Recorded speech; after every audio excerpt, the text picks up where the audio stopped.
Same പാത്രത്തിൽ തന്നെ ഞാൻ ഇതും പൊരിച്ചെടുക്കുകയാണ്, ആ സെയിം ഓയിലിൽ തന്നെ.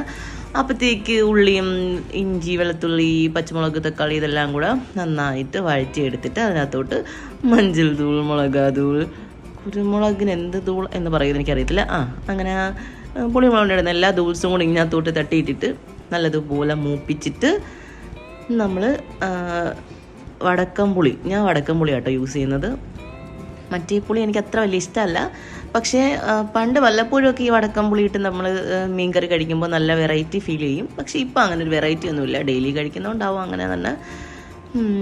എന്തായാലും അത് തിളപ്പിച്ചിട്ട് അത് നമ്മൾ നന്നായിട്ട് മൂത്ത് വരുമ്പോൾ ഇതിനകത്തോട്ട് ഒഴിച്ചു കൊടുക്കണം. എപ്പോൾ രണ്ടാമത് വെള്ളം ചേർത്താലും ചൂടാക്കിയിട്ടേ ഒഴിക്കാവൂ. അങ്ങനെ തിളച്ചുകൊണ്ടിരിക്കുന്ന വെള്ളം എടുത്ത് മീൻകറിക്കകത്തോട്ട് ഒഴിക്കുക, വീണ്ടും നല്ലതുപോലെ തിളപ്പിക്കുക. പൊരിച്ച് വെച്ചിരിക്കുന്ന മീനും എടുത്ത് മിക്സ് ചെയ്തിട്ട് വീണ്ടും തിളപ്പിക്കുക. തീ കുറച്ചിട്ട് കുറച്ച് നേരം വേവിച്ചിട്ട് ഓഫ് ചെയ്യാം. നല്ല അടിപൊളി മീൻകറി റെഡി. അപ്പോൾ വേറെ വീഡിയോ